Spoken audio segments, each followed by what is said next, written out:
এবং ওটা সূরা আনআম শেষ হবে এবং সূরা আরাফের 11 আয়াত তেলাওয়াত হবে। প্রিয় হাজরিন, আজকের তেলাওয়াতের মধ্যে যে বিষয়গুলো থাকছে তার মধ্যে অন্যতম হলো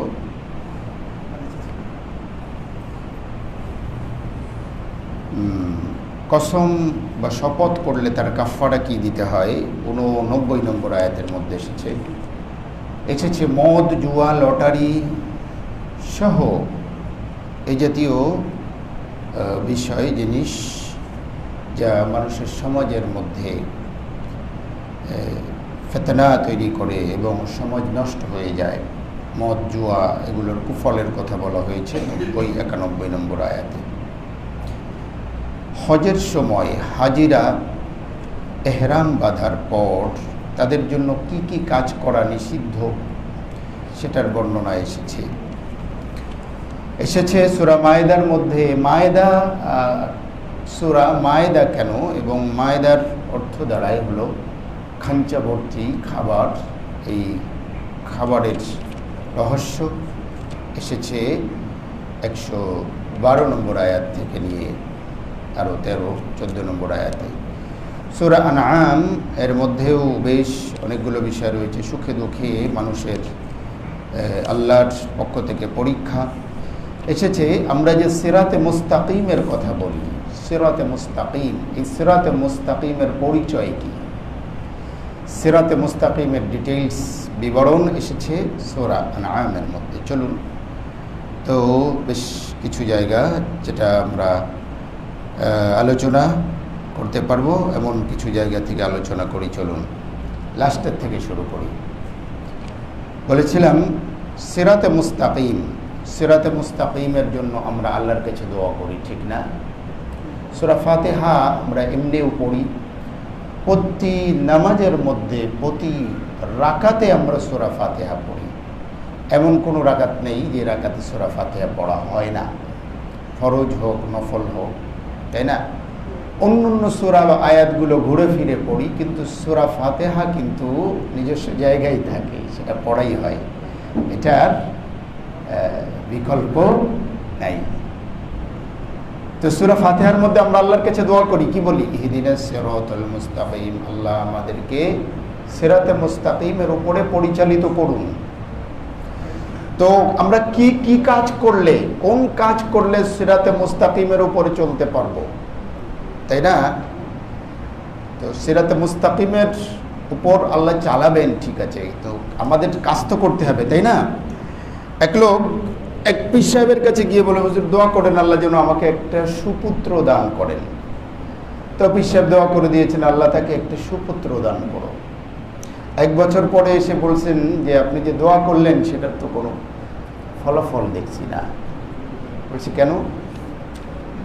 বলে আমার তো কোনো পুত্র সন্তানই হয় নাই। বলে আচ্ছা তুমি বিয়ে শাদী করছো তো নাকি? কয় না, বিয়ে শাদী তো করি নাই। তাহলে বিয়ে শাদী করো নাই, ফলাফল হবো থেকে। তো সিরাতে মুস্তাকিমের জন্য আমি আপনি দোয়া করি, আল্লাহ আমাদেরকে সিরাতে মুস্তাকিমের উপর পরিচালিত করুন। কিন্তু সিরাতে মুস্তাকিমের উপর চলার জন্য আমাদের যে কাজগুলো সেটা করতে হবে না? আচ্ছা আসুন, কি কাজ করলে আমরা সিরাতে মুস্তাকিমের উপরে চলতে পারবো। সূরা আনআমের 151, 52, 53 নম্বর আয়াতগুলোতে ধারাবাহিকভাবে আমি শুধু সিরিয়ালগুলো বলে যাব, ডিটেলস ব্যাখ্যা সেটা অনেক বড়। قل تعالوا أتل ما حرم ربكم عليكم ألا تشركوا به شيئا وبالوالدين إحسانا। আল্লাহ বলেন, আসো তোমরা আমি তোমাদের উপর তেলাওয়াত করি, মা হাররামা রাব্বুকুম আলাইকুম, তোমাদের রব তোমাদের উপর যা কিছু হারাম করে দিয়েছেন আমি সেগুলো তেলাওয়াত করে পাঠ করে তোমাদেরকে শোনাই। এই নিষিদ্ধ কাজগুলো থেকে যদি বেঁচে থাকতে পারো তাহলে তোমরা সিরাতে মুস্তাকিমের উপর চলতে পারবে। সেগুলো কি? আল্লা তুশরিকু বিহি শাইআ, 1 নম্বর আল্লাহর সাথে, তোমাদের রবের সাথে কাউকে শরীক করো না। শিরিক হলো বড় জুলুম বা অন্যায়। প্রিয় হাজিরিন, 1 নম্বর হলো সিরাতে মুস্তাকিমের উপর চলার জন্য 1 নম্বর কাজ কি করতে হবে? সব ধরনের শিরিক থেকে বেঁচে থাকতে হবে। বড় শিরিক, মাঝারি শিরিক, ছোট শিরিক, যত ধরনের শিরিক টিরিক আছে, মাজারে টাজারে শহীদ মিনারের ফুল টুল দেওয়া সহ সবগুলো থেকে কি করতে হবে? বেঁচে থাকতে হবে। আর বড় শিরিক তো আছেই, আল্লাহর সাথে অংশীদারি করা, এগুলো সব থেকে কি করতে হবে? বেঁচে থাকতে হবে। 2 নম্বর, ওয়াবিল ওয়ালিদাইনি ইহসানা, পিতামাতার সাথে সদাচরণ করতে হবে। 2 নম্বর কি করতে হবে? পিতামাতার সাথে সদাচরণ করতে হবে। আমি বলতেছি যে ব্যাখ্যায় যাচ্ছি না, এই প্রত্যেকটা পয়েন্ট কিন্তু অনেক হিউজ পরিমাণ আলোচনা, বিশদ আলোচনা। পিতামাতার সাথে সদ্ব্যবহার। 3 নম্বর, ওয়ালা তাকতুলু আওলাদাকুম মিন ইমলাক, তোমরা তোমাদের সন্তানদেরকে দারিদ্র্যের ভয়ে হত্যা করো না। সন্তানদেরকে হত্যা করা, সন্তানদেরকে দারিদ্র্যের ভয়ে আশঙ্কায় হত্যা করবে না, নিষিদ্ধ। সিরাতে মুস্তাকিমে চলতে হলে এটা করতে হবে। নাহনু নারযুকুকুম ওয়া ইয়্যাহুম, আমি তোমাদেরকে রিজিক দেই, ওদেরকেও রিজিক দেই। মাঝে দিয়ে কথা আল্লাহ বলে দিয়েছেন। কেন সন্তানদেরকে মেরে ফেলবে? কেন? রিজিকের ভয়ে। তো রিজিক তো আমি দিই, ওদেরকেও রিজিক দিই, তোমাদেরকেও রিজিক দিই, তোমাদেরকেও রিজিক দিই, ওদেরকেও রিজিক দিই। আল্লাহ এক জায়গায় বলছেন তোমাদেরকে দিই, ওদেরকেও দিই, আরেক জায়গায় বলছেন ওদেরকে দিই, তোমাদেরকেও দিই, 2 ভাবে বলেছেন। এখানে কি বলেছেন? তোমাদেরকে দিই, ওদেরকেও দিই। আর অন্য জায়গায় কি বলেছেন? ওদেরকে দিই, তোমাদেরকেও দিই। তাফসীরকাররা সুন্দর ব্যাখ্যা করেছেন। তোমাদেরকে দিই, ওদেরকে দিই মানে বাহ্যিকভাবে মনে হয় তোমাদের মাধ্যমে ওদেরকেই দিই, কিন্তু বাস্তবতা হলো ওদের কারণেই তোমাদেরকে রিজিক দিই। সুবহানাল্লাহ। হাদিসের মধ্যে এসেছে, হাল তুরজাকুনা ইল্লা বিদুআফাইকুম, তোমাদের দুর্বলদের কারণেই তোমাদেরকে কি করা হয়? রিজিক দেওয়া হয়। তোমাদের দুর্বলদের কারণেই তোমাদের কি রিজিক দেওয়া হয়। আমরা মনে করি বা আমরা বলি যে আমি আছি দেখেই তোমরা খেয়ে পড়ে চলতে পারতেছো, তাই না? অনেক সময় আমরা অধীনস্থ যারা আছে, যারা কামাই করে না, উপার্জন করে না, ছোট বা দুর্বল, যে বেকার, তাদেরকে আমরা অনেক সময় বলি আছি দেখে খেয়ে পড়ে চলতে পারতো, না থাকলে কি না খেয়ে মারা যেত নাকি? তো হাদিসে বলে অন্য কথা, দুর্বল আছে দেখেই তোমাদেরকে রিজিক দেওয়া হচ্ছে, ওরা আছে দেখেই তোমাদেরকে রিজিক দেওয়া হচ্ছে। এবং বাস্তবতাও হলো এটা। দেখা যায় যে বিয়ে শাদী করছে, এই ভালো একটা চাকরির ব্যবস্থা হয়ে গিয়েছে, যে চাকরি ছিল একটা ইনক্রিমেন্ট হয়ে গিয়েছে, সন্তান হয়েছে, দেখা যাচ্ছে স্যালারির পরিমাণ বেড়ে গিয়েছে, সুযোগ সুবিধা বেড়ে গিয়েছে, এটা দেখা যায়। এবং হাদিসের মধ্যে আসছে কেউ যদি আল্লাহর উপর ভরসা করে তাহলে আল্লাহ তার রিজিক বাড়িয়ে দেন, এবং 3 ব্যক্তির জিম্মাদার আল্লাহ রব্বুল ইজ্জত ওয়াল জালাল হয়ে যান। তার মধ্যে ওই ব্যক্তি যে নিজের ইজ্জত রক্ষার জন্য বা নিজের চরিত্র রক্ষার জন্য যে বিবাহ শাদী করে, আল্লাহ বলেন তার রিজিকের জিম্মাদারি আমি নিয়ে নিই। সুবহানাল্লাহ। 4 নম্বর হলো ওয়ালা তাকরাবুল ফাওয়াহিশা মা যাহারা মিনহা ওয়া মা বাতান, অশ্লীল কাজের ধারে কাছে যেও না, প্রকাশ্য এবং গোপন যত অশ্লীল কাজ আছে সবগুলো বর্জন করো। বর্জন করো তো করোই, ধারে কাছেও যেও না। দুঃখজনক হলো সত্য, অশ্লীল কাজকর্মগুলো বিভিন্ন শিল্পের নামে, আর্টস এর নামে আমাদের সমাজের মধ্যে কি হচ্ছে? ছড়িয়ে গেছে এবং যাচ্ছে নানাবিধ আর্টস, তাই না? এবারের ফেব্রুয়ারি, 14ই ফেব্রুয়ারির আল্লাহ হেফাজত করছে, রমজান মাস এর কাছাকাছি এই থাকার কারণে কি হয়েছে? আল্লাহ অশ্লীলতা থেকে হেফাজত করেছে। এগুলো সব বিভিন্ন আর্টসের নামে, শিল্পের নামে, বাণিজ্যের নামে, এবং কর্পোরেট এগুলোকে আমদানি করে বিশেষ করে, তাই না?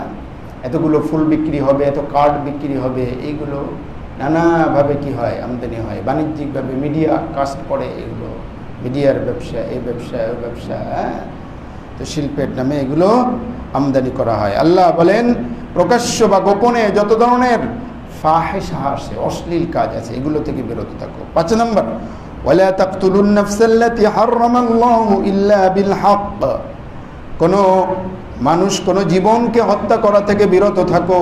আল্লাহ অন্যায়ভাবে হত্যা করতে নিষিদ্ধ করে দিয়েছেন। গতকাল সূরা মায়েদার মধ্যেও বলেছিলাম যে কোনো ব্যক্তি যদি অন্যায়ভাবে একজন মানুষকে মেরে ফেলে, সে গোটা মানব জাতিকে হত্যা করলো। আর একটা মানুষকে অন্যায়ভাবে হত্যা করা থেকে যদি বাঁচিয়ে দেয়, রক্ষা করে, সে গোটা মানব জাতিকে রক্ষা করলো, তাই না? বিচারের পরিভাষায়, আদালতের পরিভাষায় একটা কথা রয়েছে, এটা ইসলামিক কথাও এটা, এবং আমাদের বিচারিক পরিভাষায়ও এ কথাটা আছে যে তুমি তোমার ভুল জাজমেন্টের কারণে যদি একটা মানুষ, একটা অপরাধী বেঁচে যায়, মানে তার জীবন রক্ষা পেয়েছে, এটা উত্তম যে তোমার ভুল জাজমেন্টে একজন নিরপরাধ মানুষ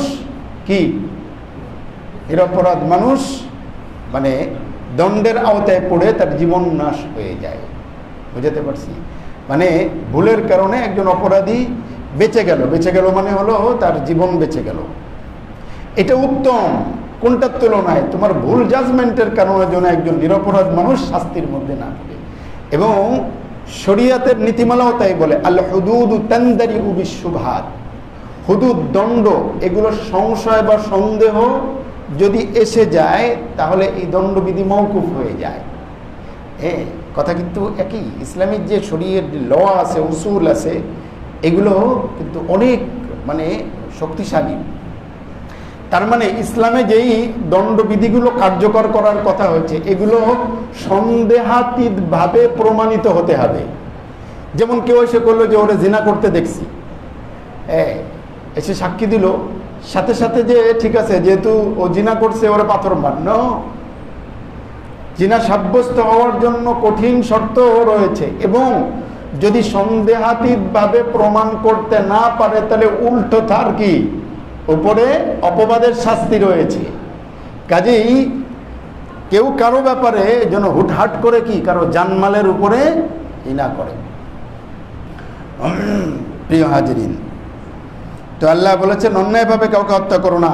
পঞ্চম, 6 নম্বর, ওয়ালা তাকরাবু মালাল ইয়াতীমি ইল্লা বিল্লাতী হিয়া আহসানু হাত্তা ইয়াবলুগা আশুদ্দাহ, বলে এতিমের মাল এর কাছেও যেও না, তবে উত্তম পন্থায় যেতে পারে। এতিমের মালের কাছে অন্যায়ভাবে কাছেও যেও না। আল্লাহু আকবার। আর এতিমের মাল আমরা কিভাবে প্রত্যক্ষ বা পরোক্ষভাবে কিভাবে গ্রাস করছি আর কি। অনেক সময় দেখা যায় যে অনেক বড় বড় মানুষ, শিল্পপতিরা অনেক এতিমখানা চালায়, এটা চালায়, মানুষের খুব সহমর্মিতা হাসিল করে। অথচ দেখা যাচ্ছে 2 কোটি টাকা যদি এতিমদের পিছনে ব্যয় করে, পরোক্ষভাবে এতিম, অনাথ, অসহায়দের কোটি কোটি টাকা লুটে নিচ্ছে ভিন্নভাবে। কথা ঠিক না বেঠিক? ঠিক, বেঠিক নয়। বাহ্যিকভাবে একটা এতিমখানা 15-20 বা 50 জন এতিমদের পরিচালনা করছে, সমাজের মধ্যে খুব একজন ভালো মানুষ, কিন্তু পেছনের দরজা দিয়ে দেখেন সে এতিম, অসহায়, অনাথদের কোটি কোটি টাকা কি মেরে দিচ্ছে পেছনের দরজা দিয়ে। তো আল্লাহ বলেছেন ওয়ালা তাকরাবু মালাল ইয়াতীমি ইল্লা বিল্লাতী হিয়া আহসান, অবৈধ পন্থায় এতিমের মালের কাছেও যেও না। 7 নম্বর, আউফুল কাইলা ওয়াল মিজানা বিল কিসতি, মাপ এবং ওজন পরিপূর্ণভাবে দিবে, ন্যায়ের সাথে, ইনসাফের সাথে। ন্যায় এবং ইনসাফের সাথে মাপ দেবে। ইনসাফ করলে তো আবার ডর লাগে, কে কমনে আবার রাষ্ট্রদ্রোহী মামলায় ঢুকায় দেয়। এখন তো ইনসাফ কওয়া যায়, ইনসাফ করলে তো আবার রাষ্ট্রবিরোধী হয়ে যেতে হচ্ছে নাকি? আল্লাহু আকবার। ইনসাফ নেয়, এগুলো আমাদের যেই শব্দগুলো, ভাই শব্দ নিয়ে ক্যাচাল করেন কেন আর কি? এগুলো ক্যাচাল করার কোনো জিনিস নয়। প্রতিটি যুগে এবং প্রতিটি সময় শব্দ বা ভাষা এটা চেঞ্জ হয়, পরিবর্তন হয়। এটা আমি নিজেই বললাম চেঞ্জ হয়। হ্যাঁ, একজন হুজুর চেঞ্জ হয় এই কথা বলা, এটা হলো মানে ভাষা পরিবর্তন হয়ে গিয়েছে, মানে এটা তার দলিল। হ্যাঁ, আমাদের বর্তমান 2026 সালে এসে প্রচুর পরিমাণে আমরা ইংরেজি শব্দ ব্যবহার করি কি করি না? তো এটা এখন আমাদের নিজেদের ভাষার একটা অংশ হয়ে গিয়েছে, চাইলে এটা পরিবর্তন করা যাবে না। এখন আপনি যদি প্রমিত বাংলায় কথা বলতে যান, মানুষ বলবে করে এটা পাগল নাকি, এটা বুঝবেও না, এটা পাগল বলবে। কাজেই 2026 সালে এসে আমাকে আপনাকে জেনজির পরিভাষায় কথা বলতে হবে। তাদের কিছু শব্দ, তাদের কিছু এগুলো মানে অটোমেটিক, এই যে আবার অটোমেটিক বলে ফেললাম, করার কিচ্ছু নেই না, তো চলে আসবে, এটা স্টাইল হয়ে গিয়েছে, দেখছেন প্রিয় হাজরিন। তো আল্লাহ বলেন আউফুল কাইলা ওয়াল মিজান বিল কিসত, ন্যায় এবং ইনসাফের সাথে আল কাইল ওয়াল মিজান মেপে দাও, অর্থাৎ যখন মাপজোক দিবে, এটা আল্লাহ শুধুমাত্র কিন্তু কিসের মাপের কথা বলেন নাই, একটা হলো তো কেনা বেচার মাপ, কেনা বেচার মাপেই তো পরিপূর্ণ করে ন্যায়ের সাথে ইনসাফের সাথে দিতে হবে। অন্যান্য মাপ যেটা আছে, সঠিক বলেছেন, বিচার আচার যেটা আছে, আইন আদালত, এটাও একটা কিন্তু মাপ, তাই না? এটাও কিন্তু ন্যায়ের সাথে মেপে দিতে হবে, ঠিক আছে? ওয়াউফুল কাইলা ওয়াল মিজান বিল কিসত লা নুকাল্লিফু নাফসান ইল্লা ওয়াসআহা ওয়া ইযা কুলতুম ফা'দিলু ওয়ালাউ কানা যা কুরবা, যখন তোমরা কথা বলবে ফা'দিলু, ন্যায়ের কথা বলবে, ওয়ালাউ কানা যা কুরবা, যদিও আত্মীয় হোক না কেন। তুমি তোমার ন্যায়ের কথা বলতে গেলে দেখা যাচ্ছে তোমার কোনো আত্মীয় বা রিলেটিভ, আবার ওই যে রিলেটিভ করে বলে ফেললাম, কই যাব, এগুলো তো অটোমেটিক আবার সে মুখ দিয়ে চলে আসছে, এগুলো চাইলেও আমি তো এখান থেকে বের হতে পারছি না, সিস্টেম, আবার তো আপনি তাই বলে ফেললেন, পদ্ধতি বলেন। ওয়াইদা কুলতুম ফাদিলু ওয়ালাউ কানা যা কুরবা, যদিও আত্মীয় স্বজন হোক না কেন, ফাদিলু, ন্যায়ের কথা বলবে। ওয়াইদা কুলতুম, তাই না? ফাদিলু, আপনার আত্মীয় হোক, কাছের মানুষ হোক, আপনি ন্যায়ের কথা বলতে হবে, যদিও তার বিরুদ্ধে চলে যাচ্ছে তবুও ন্যায়ের কথা বলতে হবে, তার পক্ষে গেলেও ন্যায়ের কথা বলতে হবে, তাই না? আপনার দলের হোক, আপনার সংগঠনের হোক, কিংবা আপনার সংগঠনের বাইরের হোক, আপনার গোত্রের হোক বা আপনার গোত্রের বাইরে হোক, আপনাকে ন্যায়ের কথাই বলতে হবে, ন্যায়ের কথা বলতে হবে। আল্লাহ নবী সাল্লাল্লাহু আলাইহি ওয়াসাল্লামের কাছে মামলা এসেছে, একদিকে ইহুদি আর একদিকে হলো মুসলিম তথা নামে মুসলিম কামে মুনাফিক। আল্লাহ নবী সাল্লাল্লাহু আলাইহি ওয়াসাল্লাম রায় দিয়ে দিলেন কার পক্ষে? ইহুদির পক্ষে। মুনাফিক উপায়ন্তর না দেখে হযরত ওমরের কাছে আসলে হযরত ওমর রাদিয়াল্লাহু তাআলা আনহু শোনার পরে যখন দেখলেন যে এই বিচারের বা এই মামলা আর রায়, মামলা রায় এগুলো তো রে ভাই ভেজালে পড়ে গেলাম, মামলা হলো মুআমালা থেকে, রায় আবার রায়। আচ্ছা যাক, এখন থেকে যা বলি কিছু মাইন্ড করুন না, ঠিক আছে? আচ্ছা, তো আল্লাহ নবী সাল্লাল্লাহু আলাইহি ওয়াসাল্লাম মামলার বিচারের দিয়ে দিলেন। হযরত ওমর যখন শোনার পরে জানতে পারলেন যে এই ফয়সালা বা সিদ্ধান্ত আল্লাহ নবী সাল্লাল্লাহু আলাইহি ওয়াসাল্লাম নিজেই কি করেছেন, দিয়ে দিয়েছেন, তখন ঘরে ঢুকে তলোয়ার এনে ওই মুনাফিকের গর্দান উড়াই দিলেন। আল্লাহ নবী যেখানে বিচার করেছেন সেই বিচার আমার কাছে আবার রিভিউ করতে এসেছো, ঠিক আছে? তো ফাদিলু ওয়ালাউ কান, আল্লাহ নবী সাল্লাল্লাহু আলাইহি ওয়াসাল্লাম কিন্তু বাহ্যিকভাবে এতে দেখেন নাই যে সে তো আমার লোক, বাহ্যিকভাবে সে আল্লাহ নবীর লোক, যদিও মুনাফিক, কিন্তু ওয়াবি আহদিল্লাহি আউফু, আল্লাহর দেওয়া যে অঙ্গীকার, এই অঙ্গীকার পুরা করো। আল্লাহর সাথে যে অঙ্গীকারাবদ্ধ হয়েছে আমরা, সেই অঙ্গীকার পূরণ করো। যালিকুম ওয়াসাকুম বিহি লাআল্লাকুম তাযাক্কারুন ওয়া আন্না হাযা সিরাতি মুস্তাকিমান ফাত্তাবিউহু, 153 নম্বর আয়াতে বললেন এটাই হলো আমার পথ, সিরাতে মুস্তাকিম এইটাই, ফাত্তাবিউহু, এটারই অনুসরণ করো। কি করো? এটারই অনুসরণ করো। এটার মানে হলো কি? এইগুলা শিরিক করব না, 1 নম্বর। 2 নম্বর কি? পিতামাতার সাথে সদাচরণ করব। 3 নম্বর কি? দারিদ্র বা অভাবের ভয় সন্তানদেরকে হত্যা করব না। 4 নম্বর অশ্লীল কাজের ধারে কাছে যাব না। 5 নম্বর হলো অন্যায়ভাবে কাউকে হত্যা করব না। 6 নম্বর হলো অন্যায়ভাবে এতিমের মাল খাবো না। 7 নম্বর হলো যখন বিচার আচার করব কিংবা মাপজোক দেব ন্যায়ের সাথে দিব। 8 নম্বর হলো কথা বললে ন্যায়ের পক্ষে বলবো, যদিও আত্মীয় স্বজনের বিরুদ্ধে যায়। 9 হলো আল্লাহর সাথে কৃত অঙ্গীকারকে পুরো করব। আল্লাহ বলেন এই 9টি কাজ যদি করতে পারো তাহলে এটাই সিরাতে মুস্তাকিমের উপর চলতে পারবে। তাফসীরকারকরা লিখেছেন এই 9টা বিষয়ে কোনো শরীয়তে কোনো দ্বিমত নাই। আসমানি শরীয়ত একেবারে শুরু থেকে নিয়ে শেষ পর্যন্ত, তাই না, এটার মধ্যে কোনো ধরনের কোনো কি নাই, মানে পরিবর্তন নাই।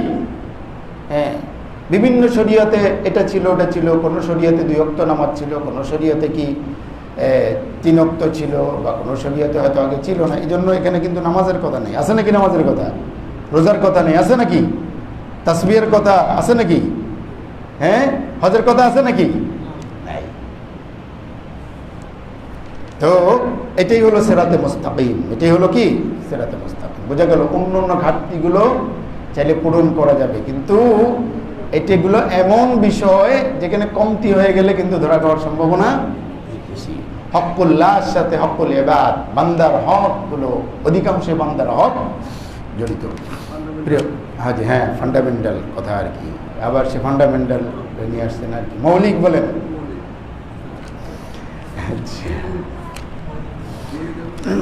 প্রিয় হাজিরিন, সূরা আনআমের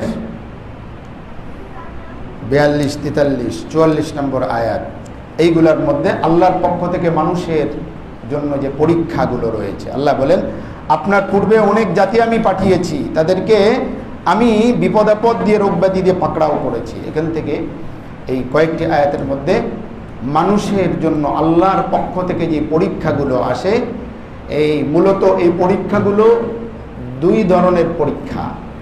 আমরা যে বসবাস করি, আমাদের জীবনটা কিন্তু পরীক্ষাময়, এবং আল্লাহ সেটাও বলেছেন লিয়াবলুয়াকুম, আমি তোমাদেরকে পরীক্ষা নেব।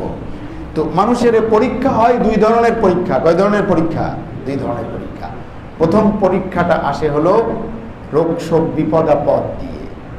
যখন এই পরীক্ষায় বান্দা উত্তীর্ণ হয়ে যায় আলহামদুলিল্লাহ, কিন্তু এই পরীক্ষায় যদি উত্তীর্ণ না হয়, আল্লাহ রব্বুল ইজ্জত ওয়াল জালাল তার উপরে দ্বিতীয় পরীক্ষা দেন, যেই পরীক্ষাটা আগের থেকে ভয়াবহ। ওই পরীক্ষাটা কি? আল্লাহ রব্বুল ইজ্জত ওয়াল জালাল ধন সম্পদ ঐশ্বর্য প্রাচুর্য বাড়িয়ে দেন। আশ্চর্য হচ্ছেন? হ্যাঁ, আল্লাহ তাই বলছেন, ফালাম্মা নাসু মা যুক্কিরু বি ফাতাহনা আলাইহিম আবওয়াবা কুল্লি শাই। বান্দা যখন ভুলে যায় আল্লাহকে, রোগ শোক বিপদ আপদ দিয়েছে, তখন আল্লাহর কথা স্মরণ না করে বরং কি হয়েছে, আরো বেশি আল্লাহকে ভুলে গিয়েছে। আল্লাহ বলেন ওই সময় তখন আমি তারে আরো বেশি রোগ শোক দিই না, বরং সেখান থেকে উঠাই নিয়ে আসে, আমি তাকে প্রাচুর্য দিয়ে দিই। ফাতাহনা আলাইহিম আবওয়াবা কুল্লি শাই। এইবার যখন সে উদ্যত হয়ে যায়, অহংকারী হয়ে যায়, আমি তাকে এইবার এমনভাবে পাকড়াও করি যে তার নাম নিশান থাকে না, একবারে সে নিরাশ হয়ে যায়। প্রিয় হাজিরিন, এই জন্য ওলামায়ে কেরাম বলেছেন যে আল্লাহ বিপদ আপদ দিয়ে যে পরীক্ষাটা, এই পরীক্ষাটা হলো সহজ।